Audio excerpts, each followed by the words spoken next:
Salut à tous, bienvenue dans l'émission hors série de la bande AD+, dans le vif de l'Ultra Trail Gaspésia 100 qui se déroule dans les sentiers sauvages de la péninsule gaspésienne, dans l'est du Québec, à une dizaine d'heures en auto de Montréal. Je suis Nicolas Fréré du média Distance Plus, qui pour les auditeurs qui l'ignorent, a vu le jour au Québec en 2016 avant de se développer en France depuis 2020. L'Ultra Trail Gaspésia 100 est l'un des grands événements de trail au Québec, l'un des plus populaires aussi. Nous en avons souvent parlé sur Distance Plus, bien entendu. Mais aussi, il faut que ça puisse paraître, à titre personnel, je n'avais jamais mis les pieds en Gaspésie. Je profite donc d'en avoir enfin l'occasion et de ce gros week-end de reportage sur le Gaspésia 100 pour vous proposer un épisode spécial sur le terrain avec des personnalités du monde du trail québécois présentes ici à Percé. Nous sommes sur une table de pique-nique. Nous avons en vue le fameux rocher Percé. Nous allons parler de la vision du trail en Gaspésie, tout particulièrement la vision de son organisateur emblématique, l'organisateur des événements Gaspésia 100, Jean-François Tappe, qui rit quand je dis ça, qui se plaît à dire qu'il est le spécialiste du broche à foin de luxe que les amateurs de course Roots et Sans Flafla apprécient particulièrement. Il y a ici, je crois, aux abords du phénoménal rocher Percé, une illustration de l'insaisissable et mythologique, peut-être, esprit trail. J'ai demandé à mon collègue journaliste Franck Berthaud de rester à mes côtés et de ne pas hésiter à poser des questions à nos invités. Salut Franck, ou plutôt Frank, comme tout le monde te surnomme ici au Québec. Salut Nicolas, salut tout le monde. Tu m'as accompagné tout ce week-end dans la couverture de l'Ultra Trail Gaspésia 100. Tu as beaucoup écrit dans la dernière année plutôt, sur les trails au Québec pour Distance Plus. Et je le souligne parce que c'est pertinent, je crois, pour nos auditeurs, qu'ils soient français ou québécois. Tu es le co-auteur du livre de Mathieu Blanchard, Vivre d'aventure, dans lequel il est beaucoup question du Québec, où Mathieu a découvert ses talents pour la course en sentier. Cet épisode hors série de la saison 3 de la bande AD+, est réalisé, il est important de le préciser, aussi dans le cadre d'un partenariat avec les événements Gaspésia, qui organise plusieurs courses de trail en Gaspésie, comme l'Ultra Trail Gaspésia 100 évidemment, à Percé aujourd'hui, donc au mois de juin, l'Ultra Trail Forillon au bout du monde, plus au nord en septembre, ou encore la série des trails polaires Gaspésia durant l'hiver, entre courses et ski de rando.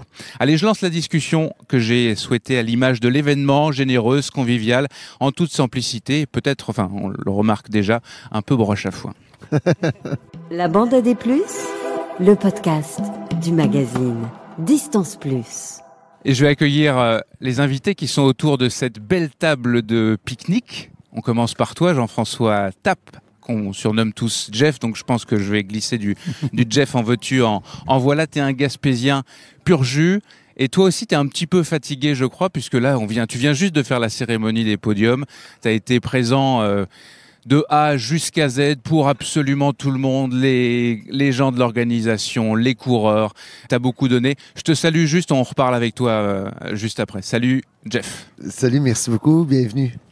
Rémi Poitras, une personnalité du monde du trail également, donc trailer émérite au Québec, même si tu es acadien, tu viens du Nouveau-Brunswick, je dis pas de bêtises, hein? Non, c'est exactement ça. Et tu as, on parlait de Mathieu Blanchard tout à l'heure, qui a battu le record de la traversée du GRA 1, c'est-à-dire la traversée des Appalaches, la partie québécoise du sentier des Appalaches. Il a battu le record, on le dit souvent, avec assistance. Toi, tu as fait mieux, si je puis dire. Tu l'as fait tout seul, comme un grand, sans assistance. Et jusqu'à preuve du contraire, tu as le record. Est-ce que tu te souviens, toi, plus que moi, des données? C'est 680 et quelques kilomètres? Ouais, c'est 650 kilomètres avec 30 000 des plus. De la petite bière, quoi. Et surtout un sentier technique absolument, comme on en fait ici en Gaspésie. J'accueille aussi Marie-Ève Pellan, d'une organisation qui est très appréciée des trailers québécois, qu'on appelle Tout Trail. Toi, tu viens de la région de Québec, oui. Marie-Ève, et tu es coach en trail, évidemment. Tu connais toute la communauté, tu es une grande experte du trail au Québec. Salut. Oui, allô? Et tu as couru ce week-end. Oui. On y reviendra peut-être tout à l'heure. Tu as gagné l'épreuve de 7 km en face. Je parlais du Rocher Percé, mais en face de nous, on a aussi l'île Bonaventure ou Niche, une colonie de fous de bassan, des oiseaux non, ils ne migrent pas. Ils migrent, les oiseaux, les fous de bassan? Ils sont plusieurs. Ils sont des centaines de milliers, là. Pas centaines de milliers, mais peut-être un millier. Plusieurs, okay. Quelques En milliers. tout cas, c'est la plus grosse colonie au monde. C'est la plus grosse colonie au monde. Okay. Donc, le chiffre importe peu. Salut Marie-Ève. Allô.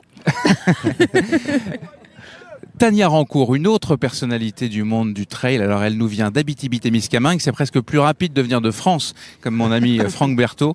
L'Abitibi, on en parlait juste avant, c'est quasiment 24 heures. Tu es au Québec, là, bien clair que tu es au Québec, toi aussi. Oui. Mais il te faut 24 heures pour venir jusqu'ici et venir faire une belle 4e place sur le 80 km de l'Ultra Trail Gaspésia-100. Salut Tania. Salut Nico. Tu es aussi coach et d'ailleurs, je pense que tu es aussi dans la famille Tout Trail. Marie-Ève, c'est ma boss. Oh, carrément. Bon, attention à toi quand même. J'accueille Julien Doplé. Lui, il est français, il vit au Québec. Salut Julien. Tu as remporté hier soir l'épreuve de 100 km et puis toi, tu performes. Tu as découvert le trail il n'y a pas si longtemps et tu performes assez bien et tu vas vers les longues distances tranquillement, pas vite. En tout cas, tu as remporté ton premier 100 km ce week-end. Salut Julien. Salut. Et notre dernier invité autour de la table, Hans-Jérôme Hunt. J'espère que je ne déforme pas ton nom. Salut Hans. Alors on dit Hans-Jérôme, on dit Hans. On peut dire Jérôme. On peut dire Jérôme. Alors on va dire Jérôme. Toi, tu n'es pas coureur. Par contre, tu as une histoire qu'on va raconter dans cette émission qui est intéressante, puisque tu es très proche de Jean-François Tappe. Et tu as eu un diagnostic de sclérose en plaques et tu es devenu un ultra cycliste, on dit ça ? Oui, on peut dire ça. Cette histoire est intéressante et tu es très impliqué dans tous les événements qu'organise Jean-François. Oui. La bande à des plus, présentée par Nicolas Ferret. J'aimerais qu'on plante le décor avec toi, Jean-François, sur cet événement et sur la Gaspésie. D'abord, comment est né l'Ultra Trail Gaspésia 100, qui a, je crois, été le premier événement de trail ici en Gaspésie. Alors, pour situer aux gens, la Gaspésie, c'est à une dizaine d'heures de Montréal, complètement à l'est. On est sur une péninsule. Ce qu'on voit là, c'est la mer, alors que très très souvent au Québec, on voit le fleuve, mais là, c'est la mer que l'on voit. Comment c'est né tout ça ? Ben en fait, l'Ultra Trail Gaspésia 100 n'est pas le premier événement de trail running en Gaspésie. Première erreur, bravo Nico. Il y a eu d'abord l'Ultra Trail du Mont-Albert, pour lequel j'ai eu l'occasion de travailler la première année. C'était une entreprise de l'extérieur du Québec qui organisait cet événement-là. Puis, j'étais resté sur mon appétit quant à notre capacité de faire rayonner la Gaspésie, de présenter la culture gaspésienne à travers cette organisation-là. Puis, quand j'ai quitté l'organisation, je me suis dit que si j'en avais l'occasion éventuellement, je lancerais un vrai trail gaspésien, un vrai événement de trail running qui mettrait en valeur la Gaspésie, la culture, les artistes, les saveurs, toutes les belles coutures de notre territoire.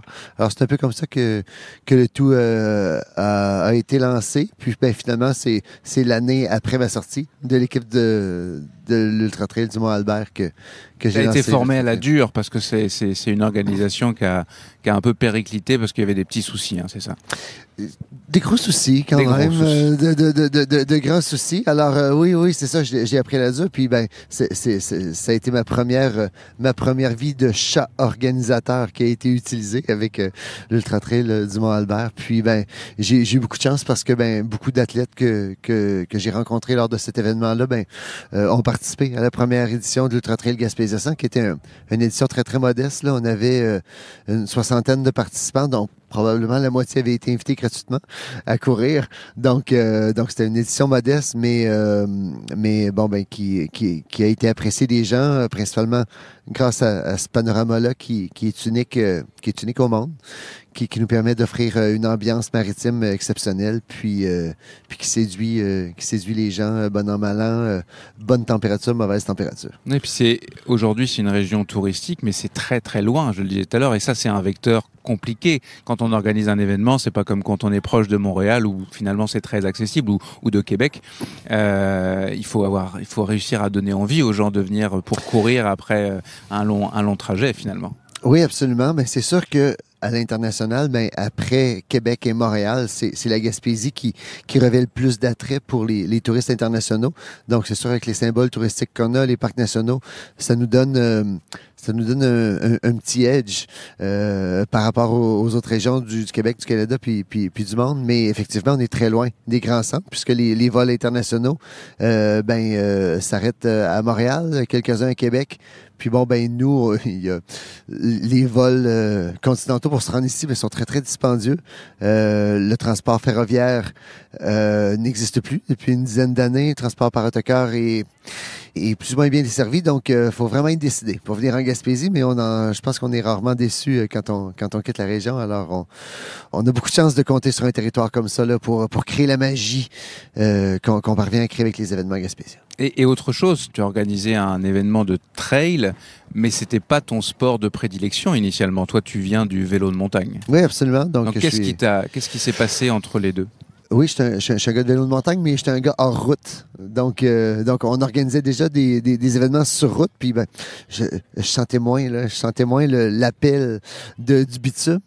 Alors, j'ai cru que ce serait peut-être une bonne idée de toucher au trail running comme le vélo de montagne me convenait bien. Puis finalement, ça me convient vraiment bien le trail running. Alors, on s'est mis à courir pour participer à la communauté, justement, parce que on en parle souvent au Québec de la fameuse communauté de trail.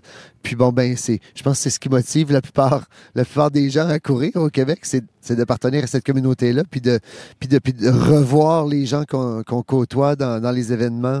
Donc, je pense que c'est un élément fort de la réalité trail au Québec. Tu t'es mis à courir d'ailleurs. À ce moment-là, tu courais pas. Non, je courais pas du tout. Je détestais pour mourir.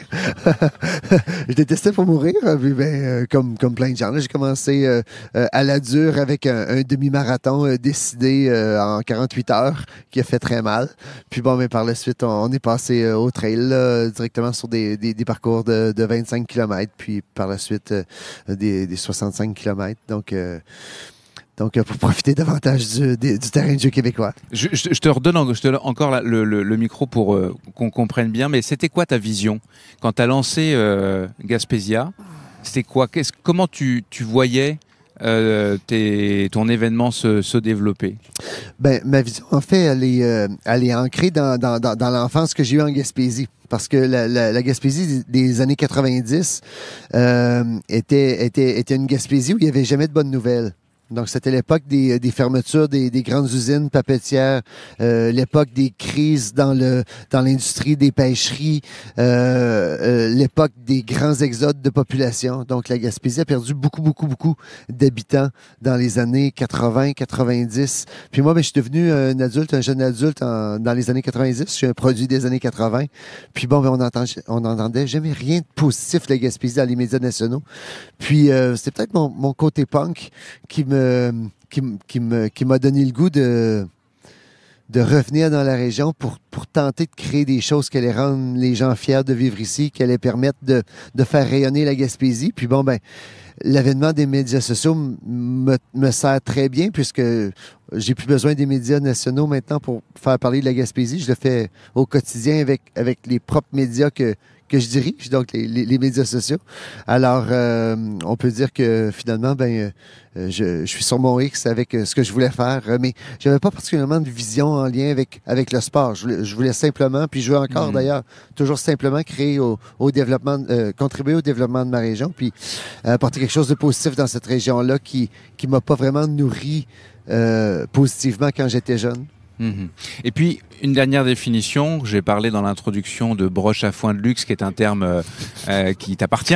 J'aimerais que tu me le définisses toi avec tes mots. Nous, on a tous pas mal aussi une définition, mais toi, broche à foin de luxe, c'est quoi? Ouais. C'est drôle parce que le broche à foin de luxe, quand j'avais utilisé ça pour la première fois dans le podcast Pas sorti du bois avec Yannick Vézina, puis je sais pas si c'est moi qui ai inventé ça ou si j'ai pris ça quelque part, parce que j'ai demandé à Siri sur mon iPhone de me définir le broche à foin de luxe. Puis la définition m'a pas convenu parce que j'ai été invité à faire une conférence dans un congrès national du loisir municipal sur le broche à foin de luxe l'an dernier. Voyons. Puis il a fallu que je réfléchisse, que je théorise le broche à foin de luxe. Alors, je l'ai défini, le broche à foin de luxe, comme étant l'acceptation de nos différences et de nos limites pour produire quelque chose d'authentique qui va vraiment représenter ce qu'on est en acceptation justement avec ces limites-là. Donc, en Gaspésie, on pourrait aspirer à faire des grands événements. J'aimerais beaucoup faire des événements avec des factures professionnelles comme mon collègue Jean Fortier du Québec Méga Trail, comme les amis d'Aricana également. Mais la réalité, c'est qu'on n'a pas les équipements disponibles dans la région pour avoir une facture aussi professionnelle que ça. On n'a pas les ressources humaines non plus, et puis encore moins financières dans les commandites corporatives notamment. Alors, à un moment donné, on accepte les limites qu'on a, puis on tente de tirer le meilleur de ces limites-là, puis de faire de la limonade avec des citrons, finalement. Alors, c'est ça le broche à foin de luxe. et pour donner une illustration, par exemple, je le disais, on sort des podiums. Les podiums, on tire une table de pique-nique, puis les vainqueurs, le podium monte sur la table de pique-nique avec un petit icône du Gaspésia 100. Et il n'y a pas toujours non plus d'arche de départ sur les courses. Il y a ce côté route là qui s'attache quand même pas mal à ton petit côté broche à foin, ce côté presque parfait. C'est jamais parfait, parce que si c'était parfait, il y aurait quelque chose en moins. Finalement. Absolument.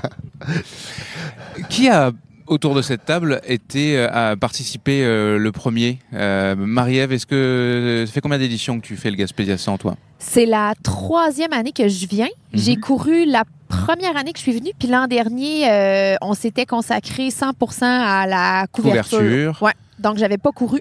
Donc, c'est la 2e fois que je courais cette année. Alors, j'en profite pour souligner et rendre une nouvelle fois un petit hommage à mon ami aussi, Marc-André Paillet, qui est ton binôme, cofondateur de Tout Trail, qui s'est beaucoup impliqué au cours des 2-3 dernières années dans la communauté de trail. Malheureusement, il nous a quittés l'automne dernier. On en avait parlé dans la bande AD+.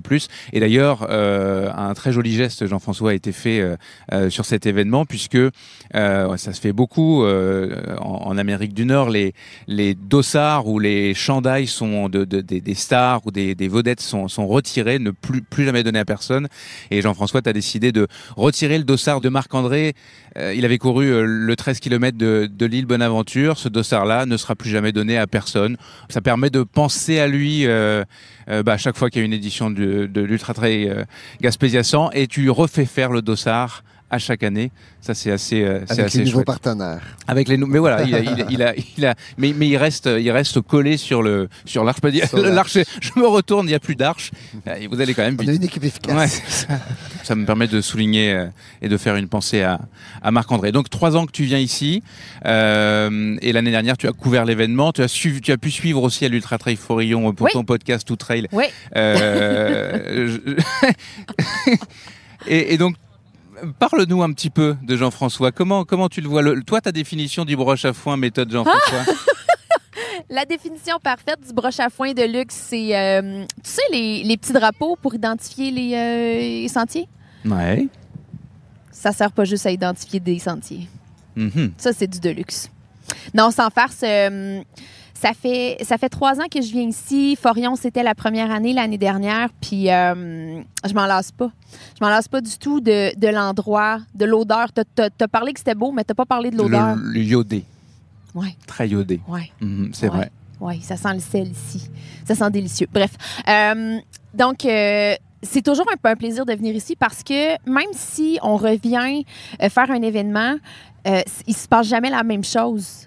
Ça fait 3 ans que c'est complètement différent. D'une année à l'autre, on s'entend qu'ici, la météo est très changeante, fait que ça amène son lot de, pas de désagréments, quoique, je pense que désagrément, le mot peut être juste aussi. Cette année, c'était pour le coup incroyable. Une année où on a été chanceux de découvrir l'événement cette année. Il a fait très beau. Il a fait excessivement beau les 3 jours que l'événement a lieu. Fait que ça change la donne sur beaucoup d'aspects. Je pense que d'un point de vue logistique, ça facilite beaucoup de choses. L'ambiance était beaucoup plus festive cette année, aujourd'hui, que dimanche l'année dernière. Où il pleuvait des cordes, c'est ça? Des cordes avec un genre de 8 degrés, puis un vent de je sais pas. Bon, le vent, on l'a eu quand même. Non, il n'a pas venté. Non, il n'a pas venté.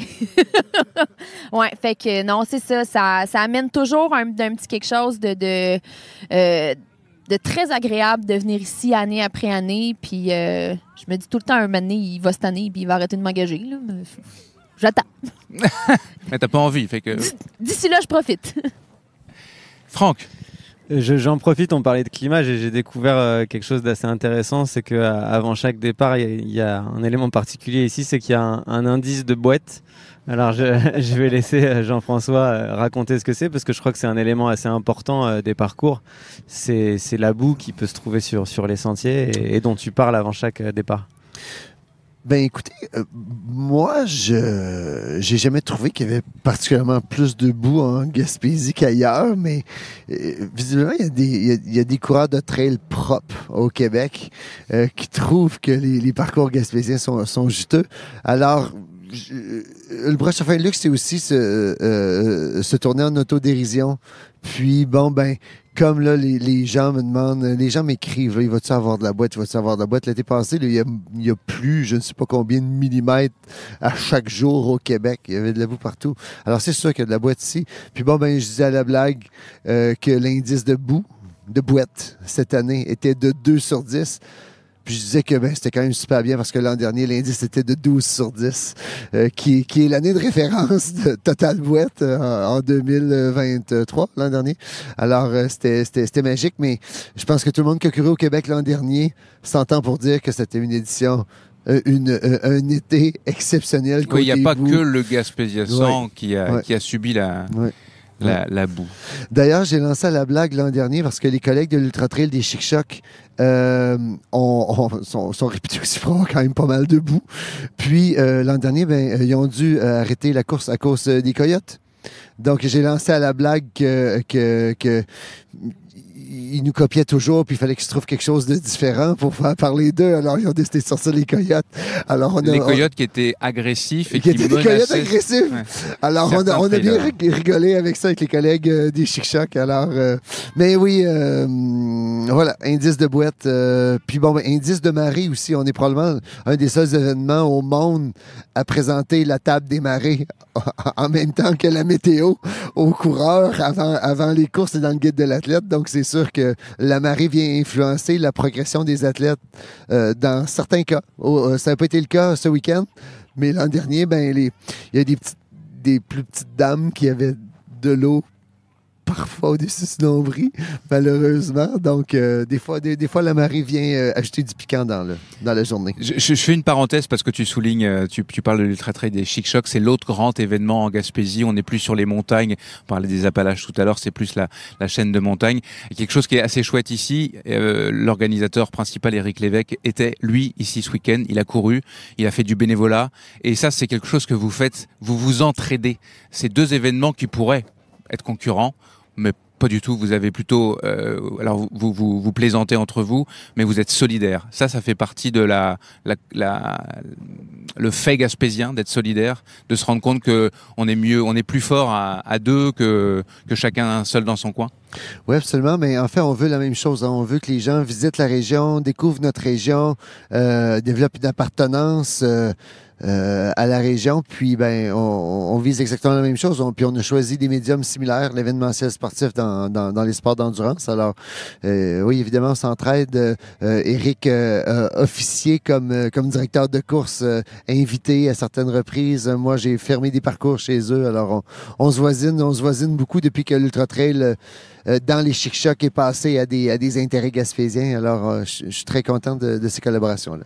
Rémi Poitras, toi, tu as couru beaucoup de fois, pas toutes les éditions, mais pas loin. Alors qu'on vient de faire la 9e édition, ce sera la 10e l'an prochain. Tu as couru le 100 miles en relais à deux. Tu as couru le 100 km. Tu as même détenu, ou tu détiens encore le record, le 80 l'année dernière, le 54 il y a un petit peu plus de temps. Là, tu réduis, t'as fait uniquement le 25 km cette année. Du coup, tu as une vision forcément du Gaspésia 100 et je te la demande. Comment tu vois cet événement-là, toi qui en as couru d'autres ailleurs, évidemment? Ouais, en fait, ma vision du Gaspésia 100, c'est un événement magnifique. Je pense que c'est sûr que je suis un peu biaisé parce que pour moi, la Gaspésie a une place très importante dans mon cœur. Fait que c'est sûr que c'est un événement qui me tient à cœur, mais je pense que Jean-François l'a vraiment bien décrit. C'est tout ce qui est à la base du un peu l'esprit trail du Gaspésia, ce qui est de promouvoir la région, d'attirer les gens à venir voir la beauté du paysage, la beauté de ce que Percé, de ce que la Gaspésie a à offrir. Je pense que c'est ça qui fait en sorte qu'on a toujours tendance à vouloir revenir. Puis, petite parenthèse, justement, tu as parlé des départs dans les marais, justement, à ma première édition, moi, au 54. Je me rappelle, les 2 premiers kilomètres de plage, c'était une alternance d'escalade de rochers et d'eau à la taille. Parce que c'était la grande marée. Parce que c'était la marée haute, puis elle était particulièrement haute cette année-là. Mais oui, bref, le Gaspésia 100, pour moi, c'est vraiment très représentatif de tout l'esprit trail puis la beauté de la communauté qu'on retrouve ici. Puis je trouve que c'est une occasion à chaque année pour moi d'essayer d'apporter un peu plus de gens, des gens que j'aime à venir voir un peu la beauté de... Donc là, t'es pas venu tout seul, par exemple? Non, c'est ça. En fait, cette fin de semaine, c'était vraiment spécial parce que j'avais plein de personnes de mon entourage qui couraient pour la première fois. Puis qui se sont inscrits aux 25 km. D'où le fait que je pense que pour moi, le 25 km, c'était ma course en fin de semaine. Mais tu sais, je trouve vraiment que c'est un bel événement pour ça, pour introduire les gens à la trail, puis leur montrer vraiment c'est quoi un événement authentique puis bien organisé. C'est sympa, c'est bien ce mot-là, authentique, ça va bien avec le côté roots dont on parlait tout à l'heure. Frank, pardon. Nicolas, tu parlais avec Jean-François de la solidarité entre les 2 événements gaspésiens, entre Jean-François et Éric Lévesque. Cette solidarité, cette notion de communauté, elle fonctionne aussi entre les coureurs et les organisateurs, puisque par exemple, toi, Rémi, tu as couru le 25 km, mais tu as aussi fait fermeur et bénévole donc sur le 13 km. Donc ça, c'est aussi important, cette notion de communauté, elle fonctionne à plein, y compris entre les coureurs et les organisateurs. Ben, absolument. Puis, pour moi, c'était en fait la première année que j'offrais mon aide en tant que bénévole. Puis je pense que c'était grandement dû. J'ai participé déjà plusieurs années. Puis je pense que en tant qu'athlète, des fois qui veut performer un peu plus sur les parcours, ben c'est cool, mais on fait un peu moins de bénévolat. Puis pour moi, c'était un peu...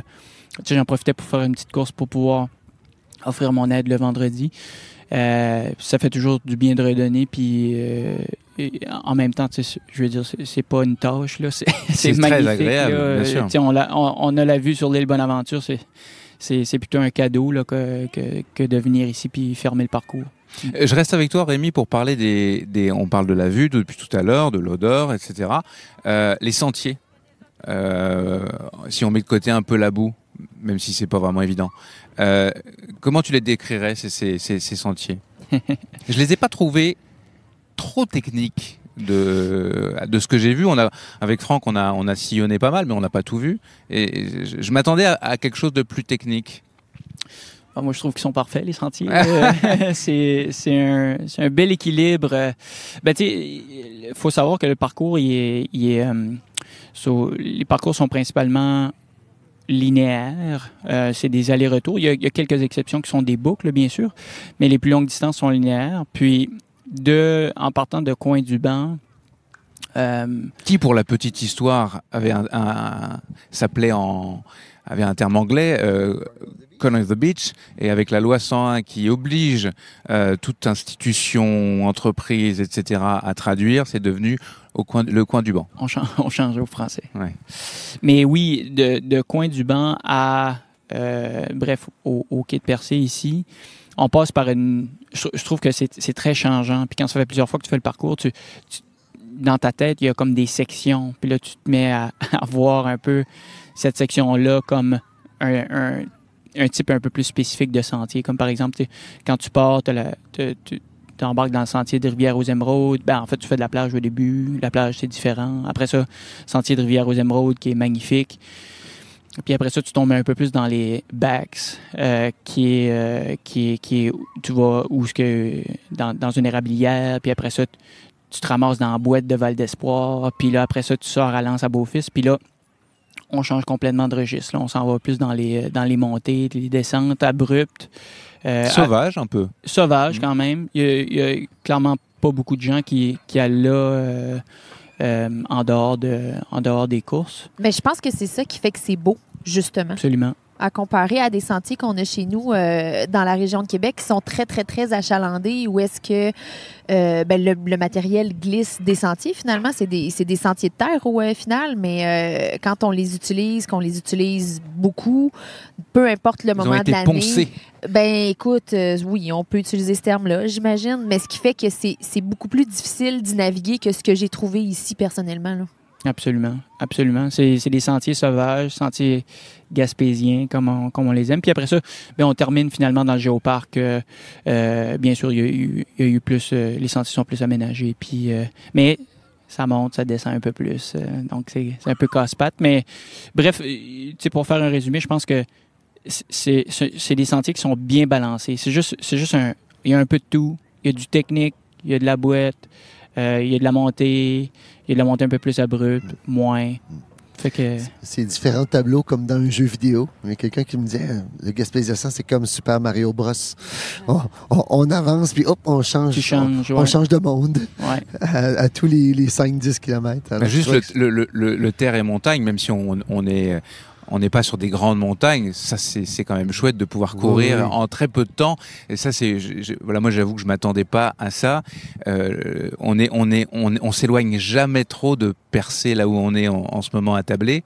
Et tu arrives à faire Jean-François, un 100 miles qui tourne autour de ça. Alors après, tu fais du mal au mental des trailers, parce que pour parler du 100 miles, tu leur fais faire des allers-retours, puis de revenir sur des sentiers qu'ils ont eu l'habitude, qu'ils ont foulés, et qu'ils savent qu'ils vont retrouver. Ça, pour le mental, c'est difficile, mais toujours est-il que tu arrives à faire des longs parcours sur une surface relativement faible, en fait.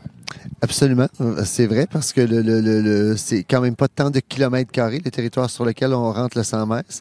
Puis justement, la formule a permis de développer une espèce d'amour-haine en relation avec le parcours. Puis il y a une dame l'an dernier, elle m'a dit... je pense, quelque chose qu'on pourrait utiliser comme slogan. Elle m'a dit, le Gaspésia 100, c'est la pire course de ma saison, mais c'est la meilleure de ma vie. Ah, c'est joli. Tania, c'était ta première expérience sur le Gaspésia 100. Tu as couru à peu près partout ailleurs. Et là, je l'ai dit tout à l'heure, tu as fait un long trajet pour ça. Tu es venu courir le 80 km. Tu as fait une belle 4e place. Raconte-nous un peu ton expérience et ta découverte des lieux. Oui, moi, je viens de l'Abitibi-Témiscamingue, qui est complètement à l'ouest de la province, et c'est complètement l'inverse d'ici. Nous, c'est des lacs, des rivières. Donc, c'est pas le fleuve et la mer comme ici. Le rocher, c'est mythique pour moi. Je le dessinais quand j'étais petite. Fait que venir courir ici, c'est vrai.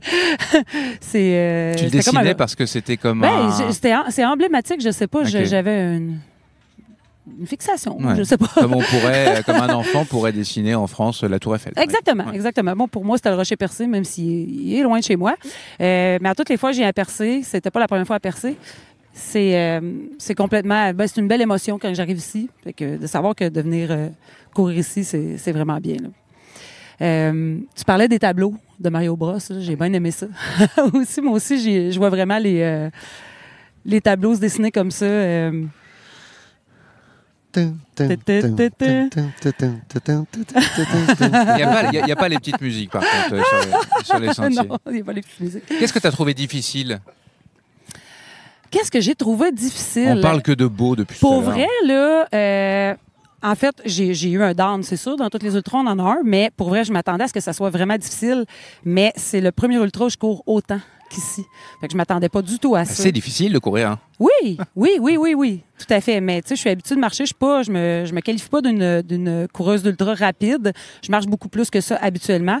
Fait que oui, les gens me trouvent ça très difficile ce matin. Mais non, c'est vraiment... non, ça se courait super bien. Fait que c'est pas difficile.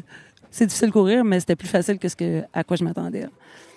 La Bande à des Plus, le podcast du magazine Distance Plus.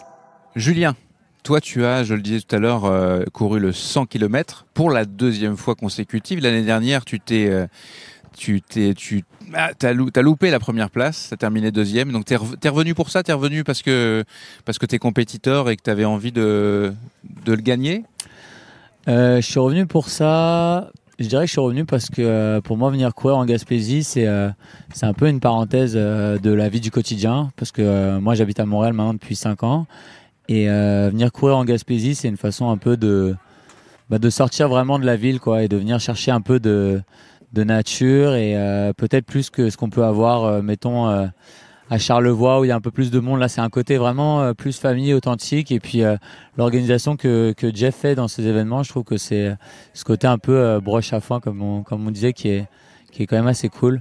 Donc, il y avait le côté compète. C'est vrai que Jeff, il fait quelque chose aussi, c'est qu'il invite ses podiums. Donc, ça, forcément, quand tu as l'invitation, tu te demandes, OK, est-ce que je la prends, est-ce que je la prends pas? Et puis, oui, le fait de faire podium une année te garantit une invitation pour l'année suivante. Très malin, ça, de la part de Jeff. Exactement. Très malin de la part de Jeff.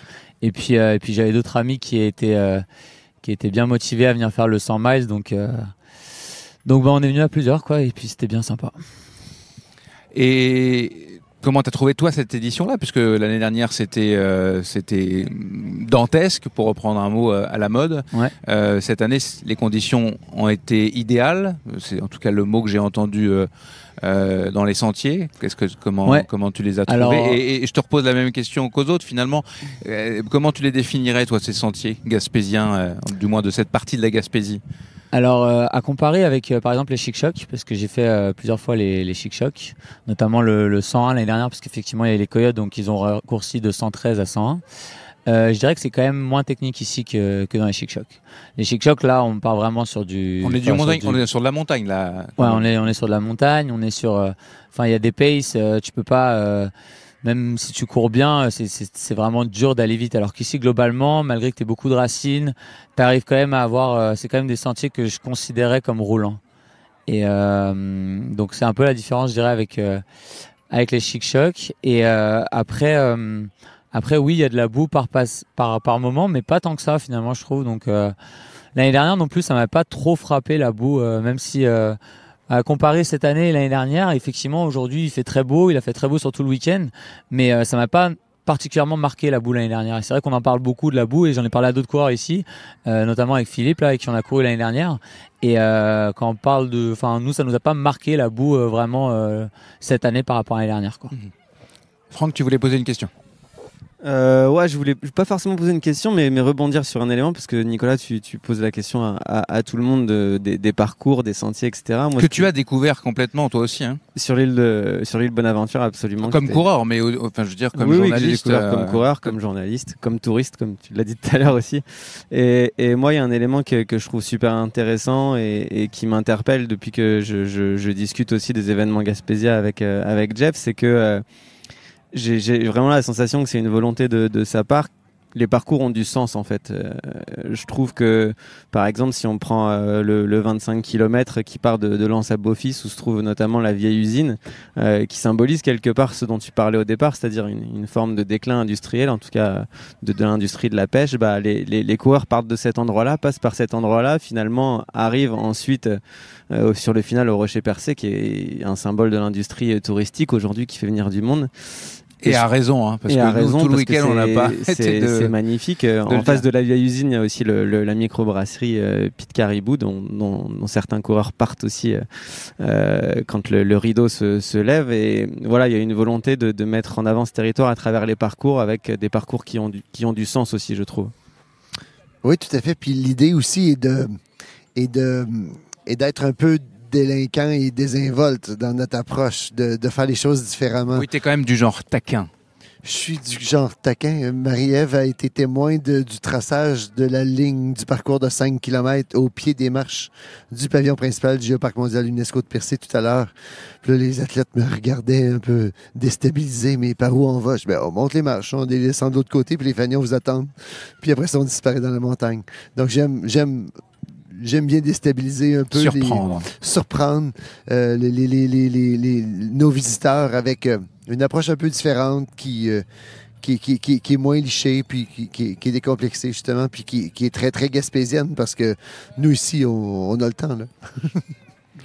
Et puis pour en revenir à Julien, parce que tu discutais avec Julien, Nicolas, de la même manière que Rémi, après avoir gagné le 100 km hier soir, il a aussi animé ce matin. Donc voilà, c'est aussi une preuve du côté un peu multitâche de tous ces gens de la communauté du trail ici qui apprécient courir, mais aussi donner des coups de main, participer. C'est quelque chose de très global et je trouve ça assez intéressant ici, quoi. C'est rafraîchissant. Ça nourrit la communauté, et puis le fait que la Gaspésie soit loin, on l'a dit tout à l'heure, fait que quand on vient ici, on vient pas juste pour faire la course puis repartir.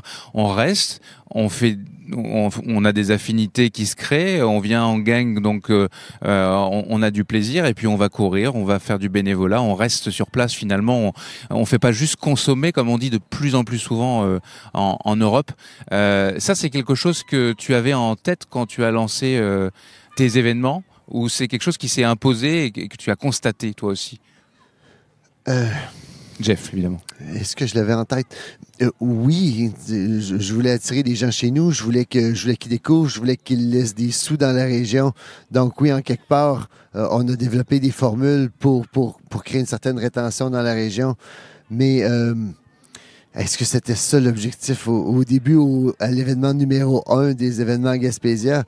Non, c'est juste qu'on a découvert le potentiel d'exploiter une niche touristique qui était inexploité encore dans la région. Ah, mais là, tu parles d'économie, puis on comprend bien ça, mais là, on parlait surtout de bénévolat. Finalement, les gens viennent et de manière assez spontanée, j'ai l'impression en tout cas, chacun fait sa part des choses, et finalement, tout le monde gravite autour de la même chose durant le week-end. Oui, puis c'est essentiel pour l'événement, parce que Percé, c'est quand même un petit village de 400 âmes qui vivent au centre-ville ici. Puis ce week-end, on était un peu plus de 1000 visiteurs, 1000 athlètes. Donc, on a contribué un peu à l'animation du village ce week-end. Mm-hmm. Puis évidemment, c'est un village touristique, Percé. Donc, tout le monde, présentement, s'affaire à préparer la saison touristique. Donc, il n'y a personne de disponible à Percé pour me donner des heures de bénévolat. Donc, la contribution des athlètes qui viennent de loin, puis qui apprécient l'événement, puis qui souhaitent y contribuer, est nécessaire à la poursuite de nos activités. C'est aussi simple que ça, c'est vital. Je te pose une question à laquelle j'ai pas la réponse. Est-ce que il y a une formule? T'es bénévole, tu as donc peut-être un rabais sur le dossard, ou c'est quelque chose qui existe, ça? Oui, absolument. On a développé un programme de reconnaissance des bénévoles qui leur permet d'accumuler des points, comme des primes, des programmes de fidélisation qu'on retrouve dans des magasins à grande surface. Un cercle vertueux, quoi, oui, pour tout le monde. Donc, comme Julien, par exemple, aujourd'hui, qui nous a donné un coup de main, a récolté des points Gaspésia qui vont être échangeables contre différents produits ou dossards ou primes de nos partenaires qui sont colligés dans un catalogue qu'on partage à l'automne, à la fin de la saison, puis on informe les gens qui nous ont aidés du nombre de points qu'ils ont cumulés avec nous. Puis c'est comme ça que les gens transforment leur aide en prime, puis en participation souvent à nos événements ou en cadeau de nos partenaires. Franck, je vais te donner la parole à toi. Alors, on va parler aux coureurs. On a commencé notre découverte du Gaspésia 100 en allant fouler les sentiers de l'île Bonaventure.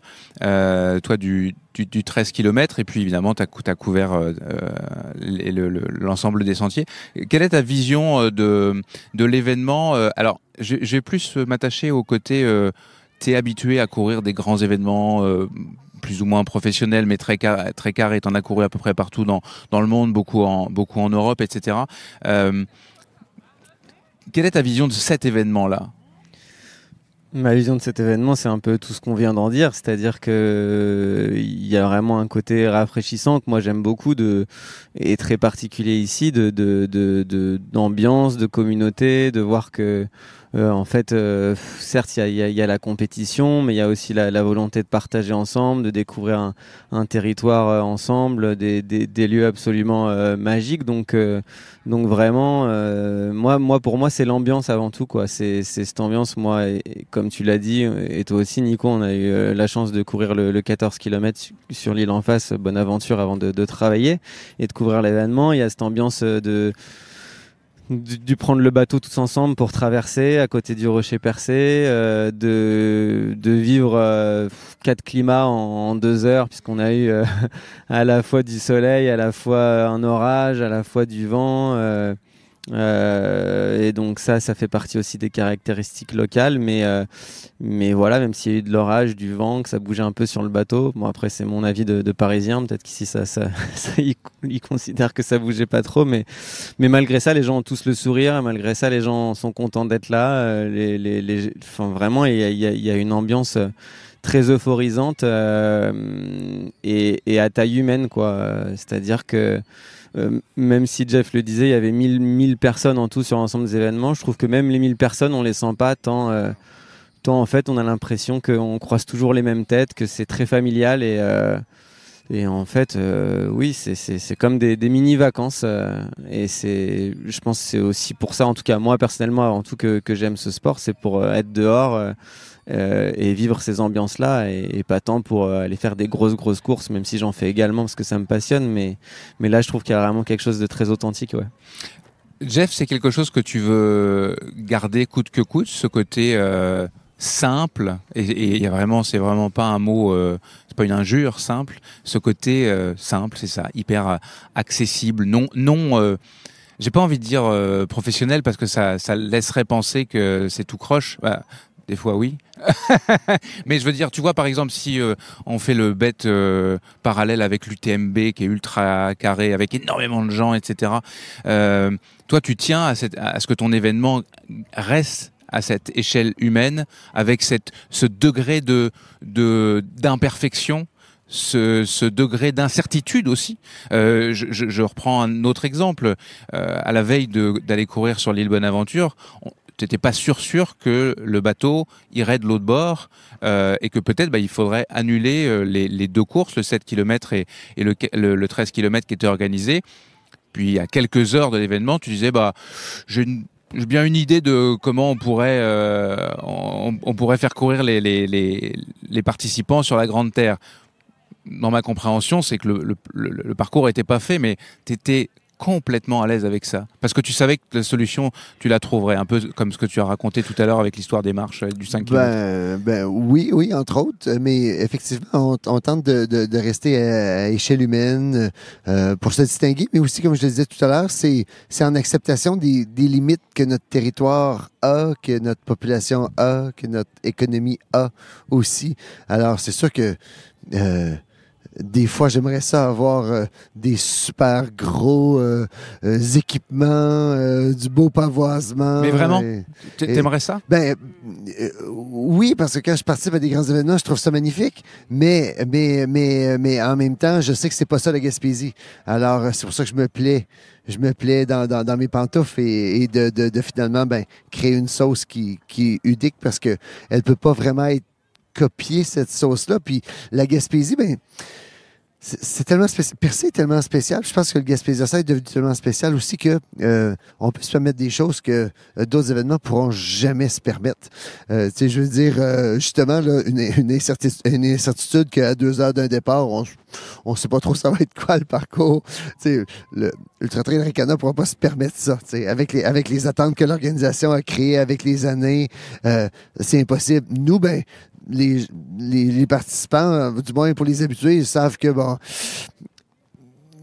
ils ont signé pour quelque chose. Puis il y a même probablement au fil des ans une petite envie qu'il se passe quelque chose de particulier qui sera. Oui, tout à fait. Voilà. L'épopée de l'Ultra Trail Gaspésia, des événements Gaspésia regorge d'anecdotes les plus loufoques qui mériteraient d'être colligées dans un livre éventuellement. Mais juste parce que c'est en Gaspésie, juste parce que c'est ici, parce qu'il y a le contexte ici, puis probablement que toutes ces anecdotes-là feraient sourire les organisateurs de courses sur d'autres territoires, parce que c'est des situations qui ne peuvent pas se produire sur d'autres territoires. À laquelle tu penses, la première, là? T'as une anecdote? Juste les questions de marée, justement. Les questions de marée, je veux dire, il n'y a aucun événement qui se soucie des marées. nous, c'est la première chose qu'on met dans la page météo de notre guide des athlètes parce que ça fait toute la différence. Puis c'est ce qui va faire le plus jaser quand on la publie. Puis le pire, c'est que la table des marées, on peut le savoir sur des années à l'avant. Là, c'est sur Internet. Mais bon, comme on a beaucoup de gens qui viennent des grands centres, on n'est pas nécessairement habitué à côtoyer une table des marées au quotidien. Alors, on pense que c'est une annonce qu'on fait, mais c'est la Lune qui décide tout ça. Alors, nous, on le sait longtemps à l'avance, les années qu'on va avoir du fun avec les marées. Donc, 2027 va être vraiment chouette. Marie-Ève, une anecdote qui te vient à l'esprit de ce que tu as pu vivre au cours des 2-3 dernières années, quelque chose qui sort du commun, de l'ordinaire et qu'on vivrait peut-être pas sur un autre événement qui a couvert. Ah là, je te pose une... Ça te vient pas? Écoute, j'ai pas beaucoup de mémoire. Puis actuellement, j'ai pas de jus de cerveau non plus. Ouais, on est tous pas mal fatigués. Qui a une anecdote qui lui vient à l'esprit vite fait? Oh, là, il n'y a plus d'anecdote, là. Franck? Non? Allez, prends le micro. Je me trompe de micro, moi aussi je suis fatigué. Non, je pense que t'allais parler avec Jérôme, mais puisque j'ai discuté un peu avec lui, je crois que tu m'avais raconté ce matin une anecdote concernant notamment il y a 3 ans le chronométrage, et finalement c'était pas très grave, quoi. Enfin, peut-être que toi ça t'a tourmenté, mais au final... Je l'ai pas dit tout à l'heure, Jérôme, mais tu es aujourd'hui celui qui est en charge, le gars de chrono, comme tu dis, comme dit Jeff. T'es le gars de chrono, c'est celui qui gère tout ça. Jeff m'a donné cette responsabilité-là. Je crois qu'il a vu le potentiel au niveau de ma patience puis de mon implication au niveau du service à la clientèle, que je tente de toujours répondre le plus rapidement possible quand quelqu'un me demande son temps. Puis il y a des années qui ont été plus difficiles que d'autres. Je te dirais qu'il y a 3 ans, c'était très difficile. L'année passée, c'était un peu difficile. Cette année, ça a été difficile. J'espère que l'année prochaine, on va être en mesure de faire un coup de circuit. Quand tu dis difficile, ça veut dire quoi? On a toutes les données, mais il faut faire quelque chose avec ça. Puis il y a beaucoup de... On a des bornes qu'on met un peu partout sur le parcours. On en a 4.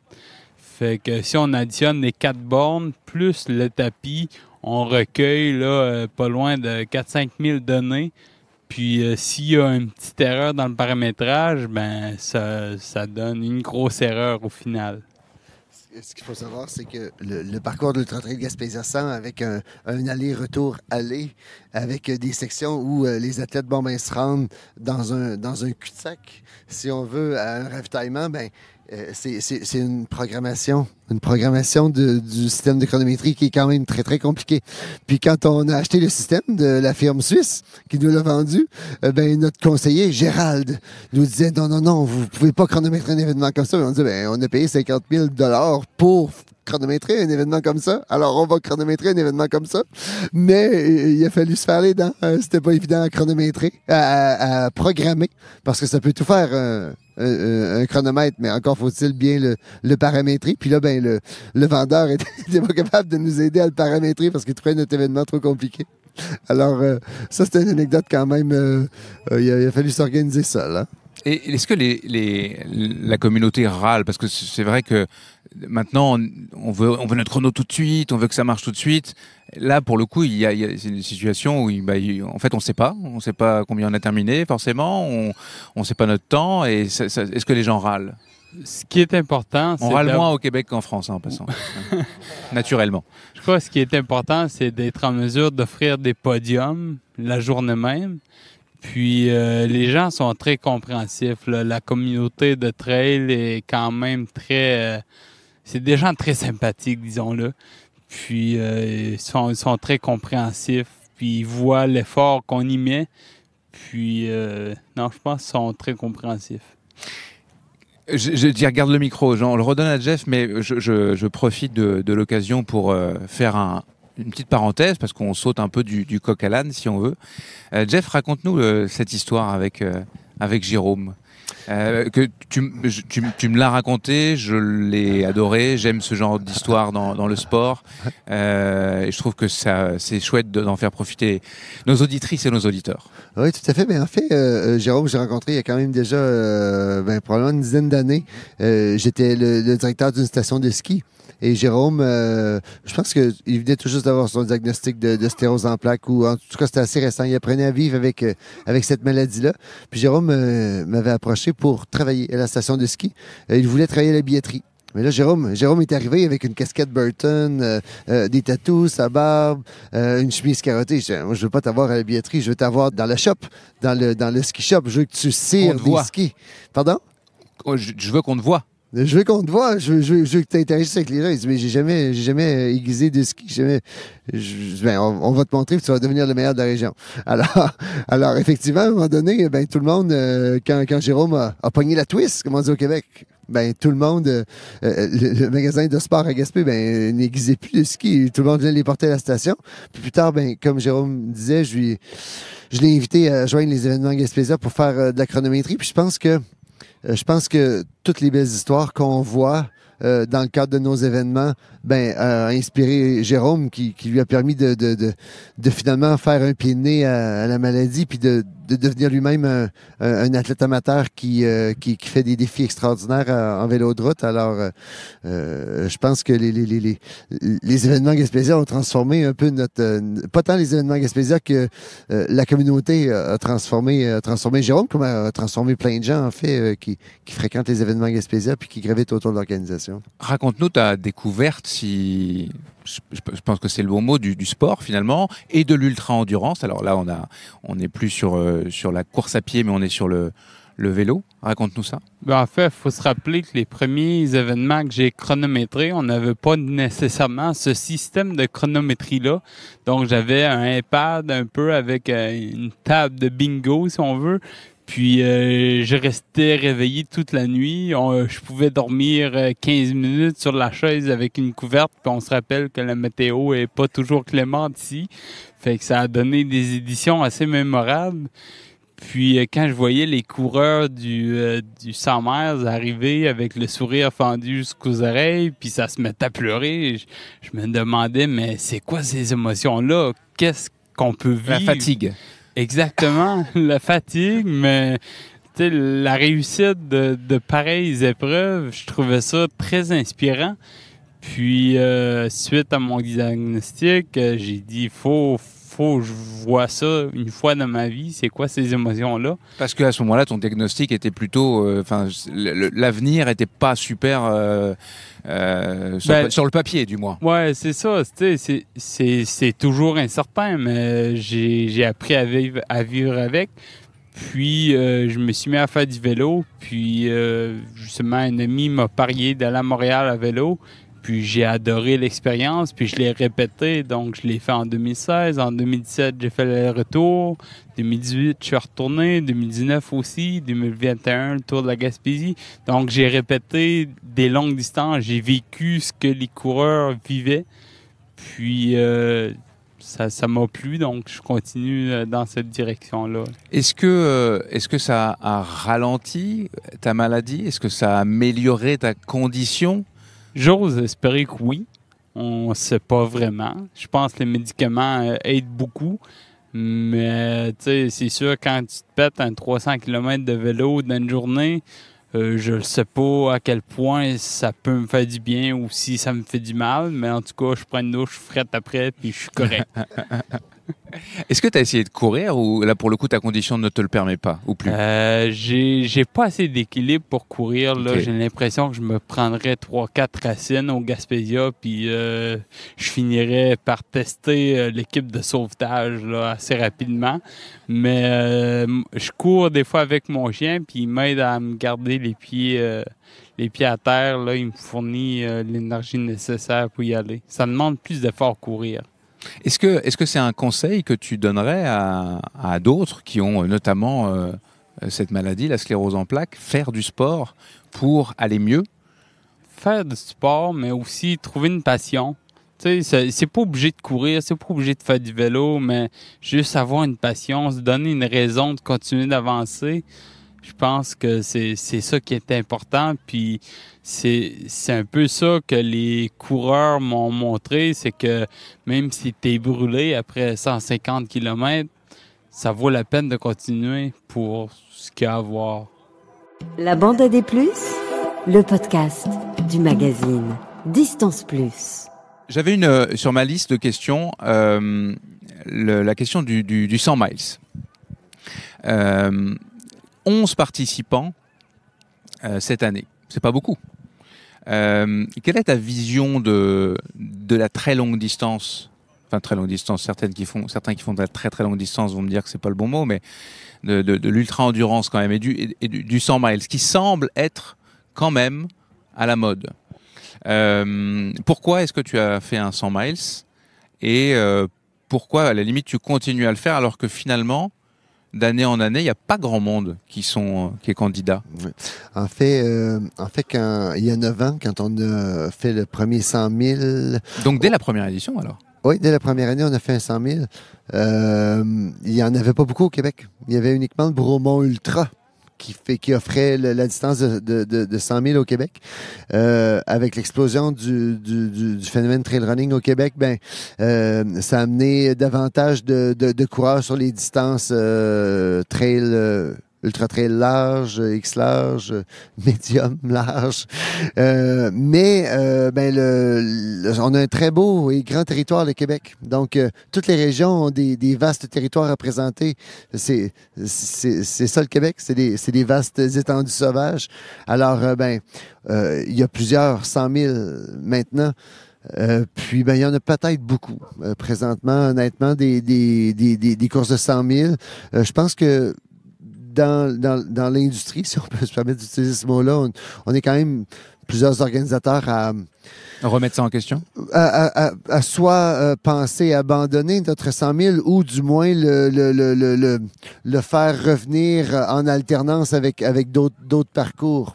Puis, je pense qu'en discutant avec des athlètes élites qui ont ou des athlètes aguerris, émérites qui ont participé à des épreuves de 100 000 puis qui reviennent à des distances plus modestes, même si 50 km, c'est des bonnes distances.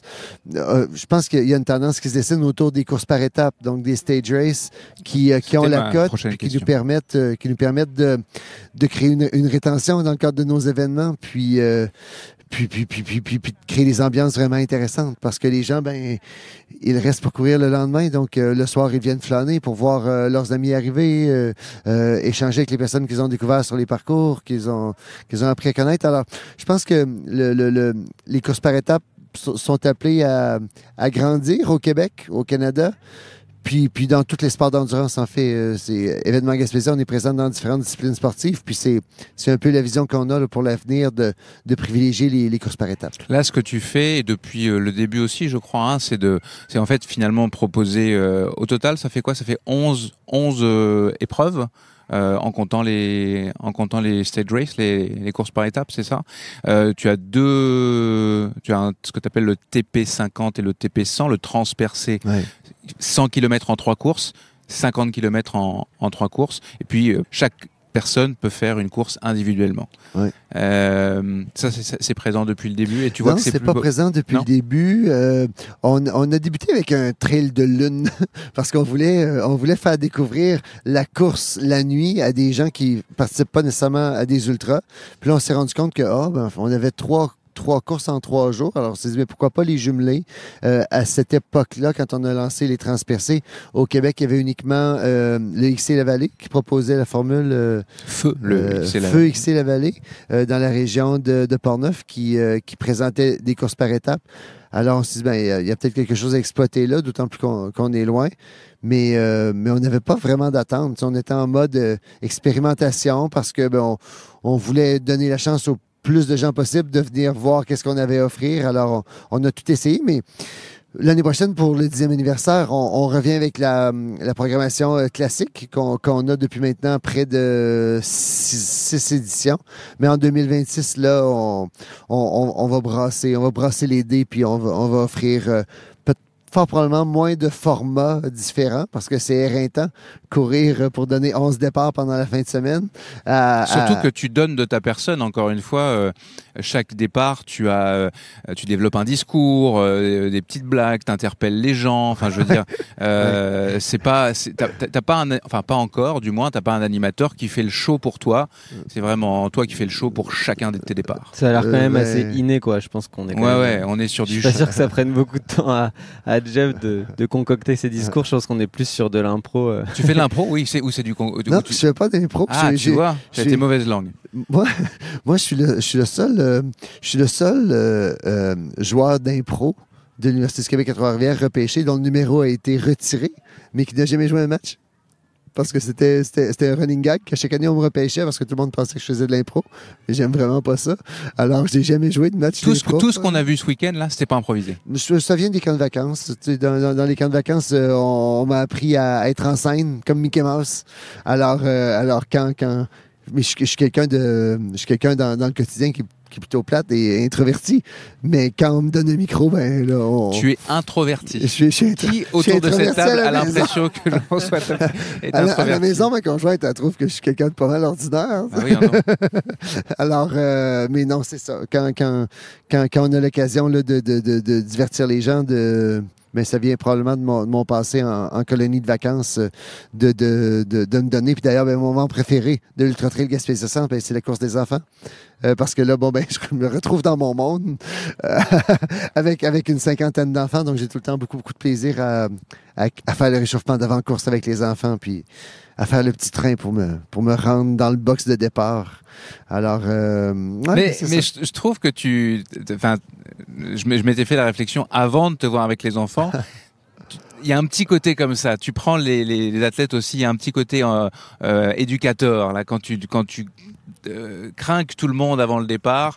Il y a ce petit jeu d'animation, comme si tout le monde était des enfants finalement. Oui, quand même. Il y a un aspect monologue, si on veut, des blagues, des farces plates qui reviennent à chaque départ, parce que finalement, il y a quand même beaucoup de nouveaux membres de la famille à chaque départ. Cette année, c'était assez extraordinaire. Probablement la moitié des brosses levées. Donc, on a accueilli probablement cette année là, 500 nouveaux membres dans la famille Gaspésia. Alors, c'était assez extraordinaire. Donc, eux n'ont jamais entendu mes farces plates. Donc je leur offre pour le grand plaisir ou le grand dame des habitués. Alors, ben voilà. La famille Gaspésia, c'est ton mot à toi pour communauté? Oui, absolument, mais aussi, on accorde beaucoup d'importance à l'aspect humain. J'aime connaître les gens par leur nom, j'aime échanger avec les gens. Puis d'ailleurs, c'est ce que j'aime moins un peu de la croissance que l'Ultra Trail a connue, parce que les premières années, s'il y avait 200 participants, puis il en manquait 50 dans mes contacts Facebook, je les avais le lendemain. Alors là, malheureusement, l'événement est rendu plus grand. Puis là, des gens vont me croiser dans des événements quand je vais aller courir d'autres événements, puis vont venir me voir, vont me dire j'étais là au Gaspésia, mais malheureusement je me souviens pas de tout le monde maintenant. Puis je vous avoue que ça me fait un petit quelque chose, parce que j'aimerais ça connecter avec tout le monde qui vient, mais malheureusement présentement l'événement est un peu plus gros, donc peut-être qu'éventuellement on va revenir à des proportions encore plus familiales, puis peut-être justement avec une formule stage race, que là on accueille 200 participants, puis on est les 200 pendant 3-4 jours, puis là on est en mesure de connecter puis d'échanger. Donc ce serait pas surprenant qu'on en vienne éventuellement à cette formule-là, en respect de la fameuse famille Gaspésia qu'on se plaît à appeler, à promouvoir, puis voilà. Tania? Oui, je pense que, justement, tu l'as dit, que ça reste petit. Moi, c'est ce qui m'attire beaucoup dans les courses. Puis, le Gaspésia, ça serait pas le même événement si ça serait pas Jean-François Tappe qui était là. Ça, c'est bien certain. Fait que je pense que c'est important que tu gardes ça petit, parce que c'est toi qu'on veut à l'animation de tout ça, là. C'est très, ouais. Mais en fait, c'est aussi une observation. C'est-à-dire que tu es au centre de tout et des conversations. Et on n'imagine pas, même si à titre personnel, c'est la première fois que je viens, tu es tellement présent avec tout le monde, tu connectes tellement avec tout le monde. Je vais confier une anecdote sans donner de nom que tu m'as partagé. À propos de la performance, on a des coureurs performants ici, mais la performance n'est pas mise en avant comme sur certains événements. Tu me racontais qu'un jour, un athlète avait voulu venir s'inviter parce qu'il était prétendument élite. Tu lui as fait ce cadeau et tu t'es rendu compte à la fin de l'événement qu'il n'était même pas venu te voir. Et ça t'a choqué. Il n'avait pas ce qu'il fallait pour faire partie de la famille. C'était un problème de savoir-être, là. Là, Julien Dopplet, c'est pas ça, lui. Non, pour le coup, non, lui, il est venu te voir. Oui.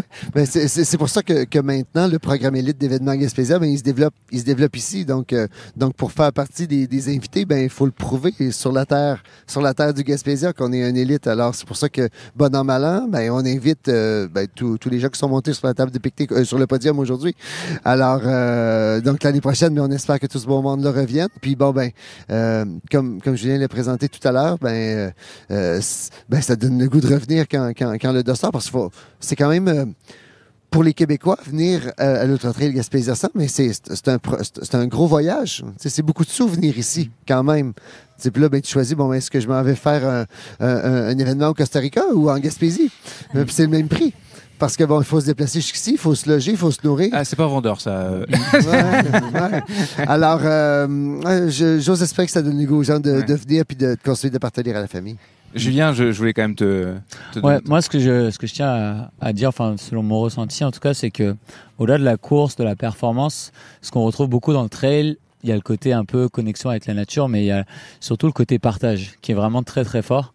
Et pour moi, c'est une des raisons pour laquelle je me suis tourné vers ce sport, parce que il y a des valeurs qu'on retrouve, que ce soit l'entraide entre les coureurs ou tous les événements aussi, à la différence par exemple de la route ou du triathlon.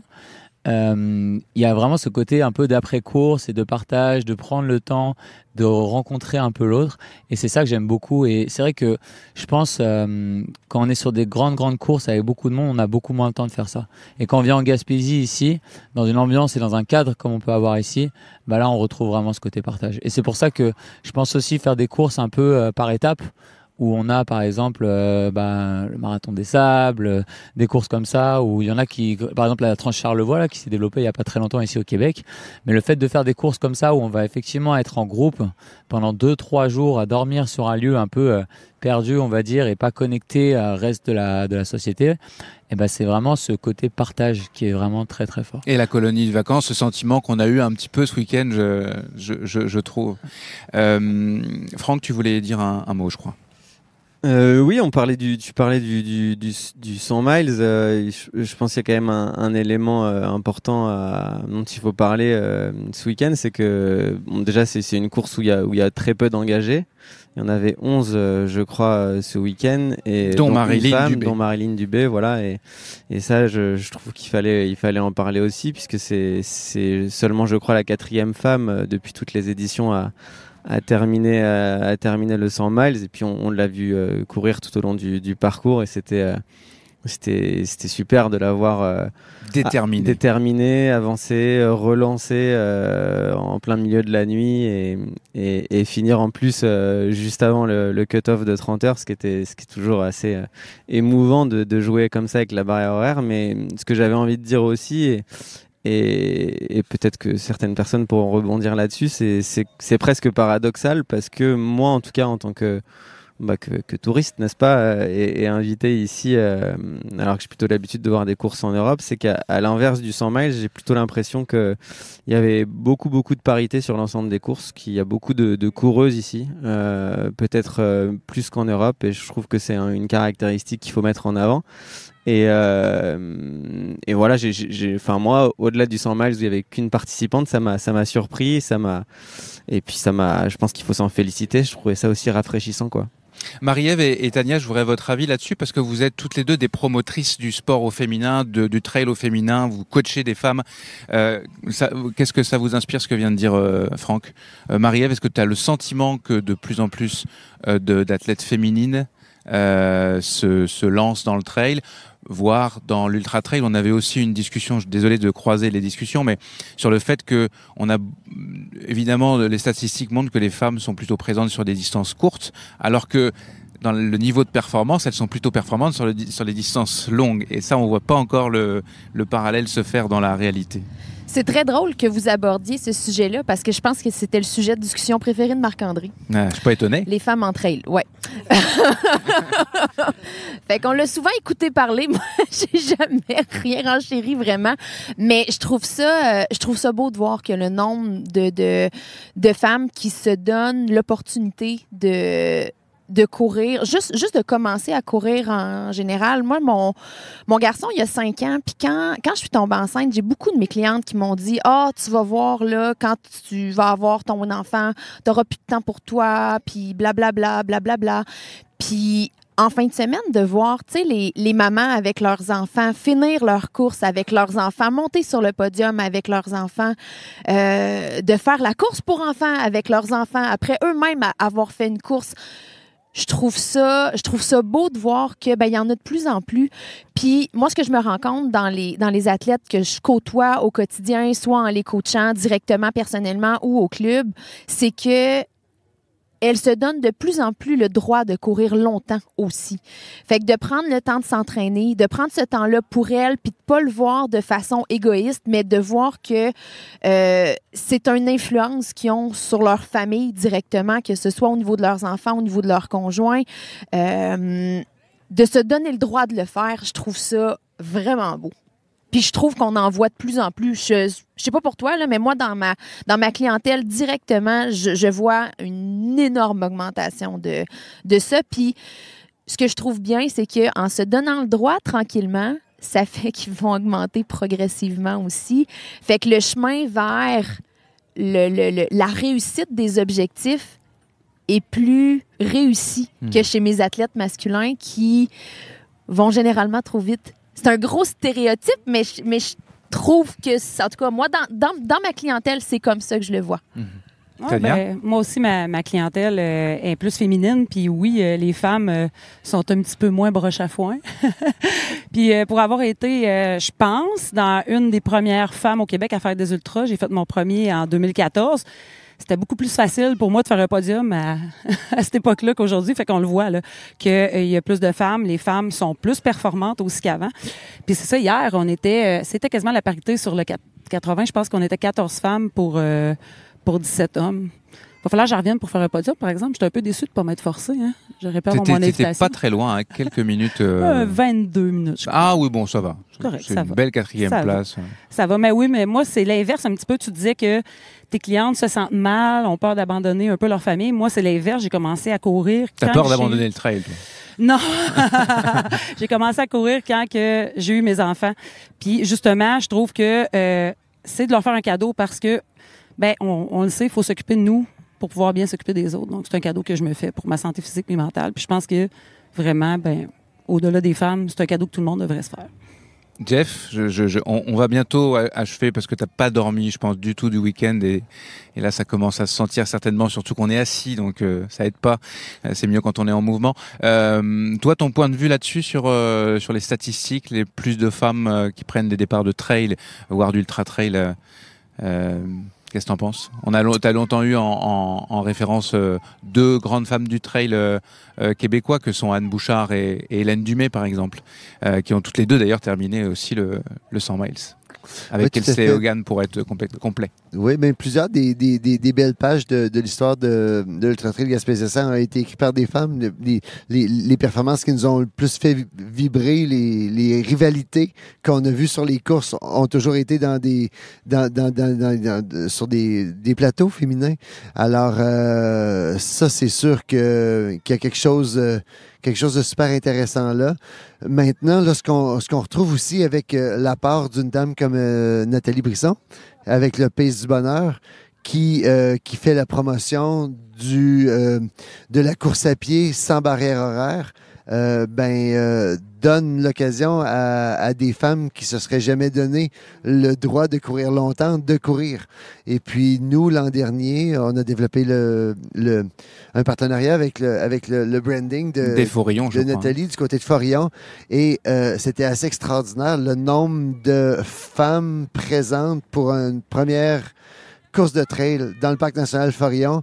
Puis cette année, on l'a adopté aussi sur la plupart des parcours de l'Ultra Trail Gaspésia 100. Il y avait beaucoup des dames des dames, des jeunes filles, des jeunes femmes, des femmes qui étaient présentes à Forillon, qui étaient présentes ici ce week-end avec des amis, puis que finalement, un peu malgré moi, les événements Gaspésia deviennent comme un véhicule du Pays du Bonheur. Puis je suis très fier de ça, mais c'est vraiment à Nathalie Brisson que revient tout le mérite de ce... Bisson? Excusez, j'ai mis un... T'as mis un R en trop. J'ai mis je roule mes R sans sommeil. Alors, Nathalie Bisson Tu déparles, comme tu me disais hier. Je déparle. Oui. Donc, je déparle, mais bref, c'est vraiment... On doit ça vraiment à cette grande dame-là de la course à pied au Québec de faire la promotion de ça auprès des femmes. Concrètement, tu dis que sur plusieurs épreuves, il y a le Pays du Bonheur. Concrètement, si ça peut peut-être donner des idées à d'autres organisateurs au-delà du Québec. Les courses, pas toutes les courses parce que j'imagine que ça ne concerne pas le 100 miles ou le 100 km, par exemple, peut-être même le 80, mais sur des courses un peu moins longues, tu supprimes les barrières horaires et tu permets à toutes et tous de courir ou de marcher même d'ailleurs, le temps qu'il sera nécessaire pour parcourir la distance, c'est ça? Oui, c'est ça, mais il faut savoir que les coureurs peuvent quand même pas exiger ça de tous les organisateurs, parce que nous, le concept de nos parcours ici... Je l'ai dit tout à l'heure, tout est prêt. Qui est un aller-retour-aller, nous permet d'ouvrir 54 km de parcours pendant 30 heures, et il va toujours avoir des services d'offerts. Donc, c'est ce qui nous permet justement de lancer des gens sur le parcours. On donne le départ du 100 miles, évidemment, en premier. Puis là, on sait qu'on a 30 heures d'ouverture de nos ravitaillements. Donc, en donnant le départ du 54 km, 2 heures après, il y a quand même 28 heures pour compléter un 54 km, ce qui est quand même assez appréciable. C'est pas le Pays du Bonheur pur, mais... Je veux dire, quand on a autant de temps pour finir un parcours de 54 km, on peut dire que la voie est libre. Donc, en faisant de même avec toutes les distances un peu plus courtes, le 25 km, le 10, le 15, là, on se retrouve avec des barrières horaires tellement généreuses qu'on peut les qualifier de Pays du Bonheur parce que personne ne va dépasser ces barrières très loin, là. Rémi et Julien, vous qui êtes des athlètes performants, vous en pensez quoi de cet opposé-là? Le Pays du Bonheur, c'est le strict opposé. En fait, ça dépend comment on voit les choses. La performance peut être aussi juste terminer une course. Quel est ton avis, toi, Rémi? T'es médecin en passant, hein, je ne l'ai pas souligné, mais ta vision de médecin peut être intéressante. Ouais, en fait, moi, je trouve ça super. C'est magnifique, là. Le Pays du Bonheur, ça permet justement à tout le monde d'aller puis de se dire, je peux m'inscrire sur cette course-là parce que de toute façon, il n'y a pas de cut-off puis il n'y a pas de risque que je fasse pas le cut-off puis que je puisse pas terminer ma course. Mm-hmm. Je trouve que c'est vraiment une belle initiative. Puis, oui, c'est sûr que moi, j'encourage tout le monde à être actif tous les jours, tout le temps. C'est ça. Je pense que ça n'a plus du tout à faire ses preuves. Dans la littérature, l'activité physique, ça sauve des vies. L'activité physique, ça prolonge la vie. L'activité physique, ça améliore la santé mentale. L'activité physique, on pourrait en nommer pour des heures et des heures. Mais moi, je trouve ça cool aussi parce que justement, ça permet aussi... je fais un retour sur ce que je disais, mais ça permet à des athlètes de s'introduire au trail quand il n'y a pas de barrière horaire, puis que ça permet le Pays du Bonheur. Fait que... c'est tout positif. J'aurais pu faire le lien tout à l'heure immédiatement, mais puisqu'on parlait avec Jérôme, donc qui, je le rappelle, a un diagnostic de sclérose en plaques, qui s'est développé une carrière d'athlète d'ultra-endurance et qui vit probablement sa condition mieux aujourd'hui. Le médecin en pense quoi de ça? C'est inspirant?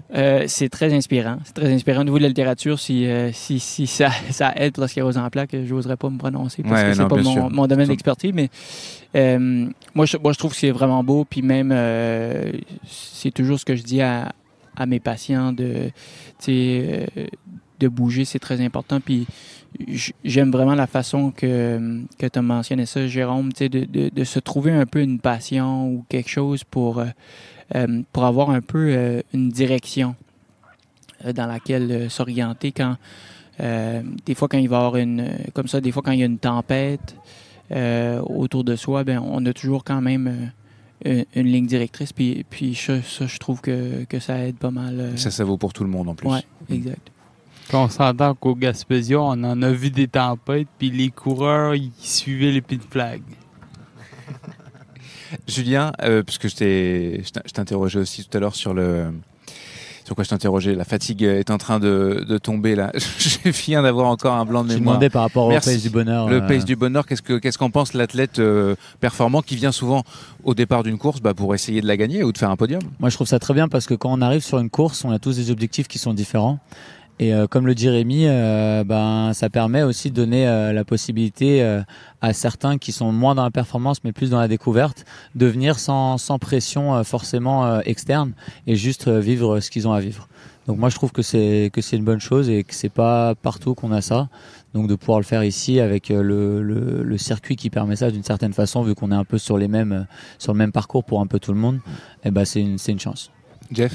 Si je peux me permettre, Nico, avant même l'avènement du Pace du Bonheur aux événements Gaspésia, on a introduit la motivation des athlètes de s'accrocher à compléter leur parcours en introduisant la lanterne rouge, inspirée de la légende du Tour de France, qui reconnaît le dernier cycliste à compléter le Tour de France comme étant la lanterne rouge. Alors nous, on offre une lanterne rouge symbolique à la dernière personne qui complète chacun de nos parcours ultra, donc les parcours de 50 km et plus, on souligne la performance de la personne qui a passé finalement le plus de temps sur ses jambes. La valorisation du dernier avec tous les guillemets qui s'imposent. Absolument, puis avec tout ce que ça implique comme sacrifice puis investissement de temps pour passer autant de temps sur ses jambes. Donc, c'est des accomplissements qu'on souligne depuis plusieurs années déjà, puis on le fait avec la remise de la lanterne rouge, puis en lançant une invitation aussi à ce détenteur de la lanterne rouge-là à participer à l'événement suivant avec une inscription gratuite, comme on le fait avec nos podiums et nos plateaux élites. C'est le côté très positif de la philosophie québécoise, de mon point de vue de français. Je pense qu'on peut conclure maintenant cet épisode. On baille beaucoup tous. Je pense que c'est le moment d'en terminer. Jeff, peut-être le mot de la fin, si tu as encore un petit peu d'énergie. Qu'est-ce que tu vas retenir de cette édition ?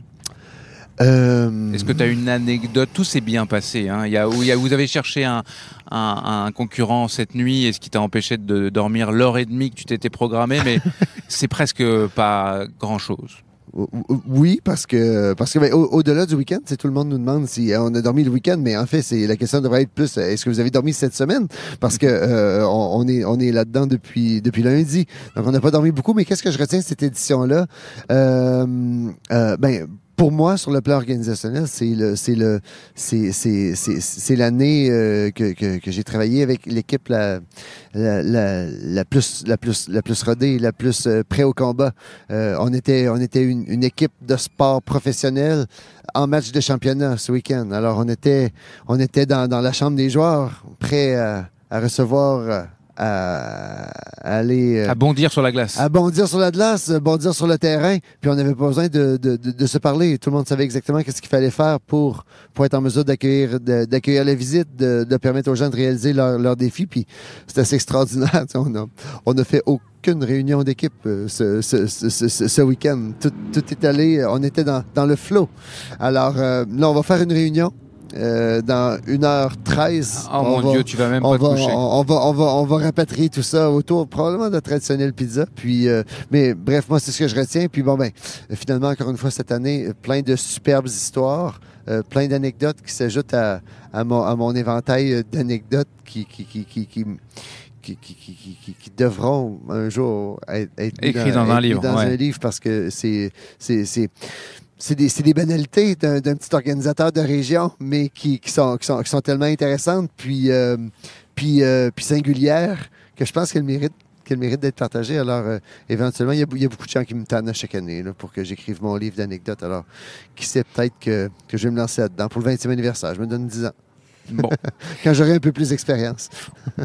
Je pense que, en tout cas, après ta réunion, tu auras mérité le droit de de te reposer. Merci Jeff d'avoir passé tout ce temps-là avec nous parce que effectivement, je pense que c'était pas évident de t'asseoir et de rester sans bouger pendant je sais pas combien de temps on discute, mais au moins 1h30. Ouais.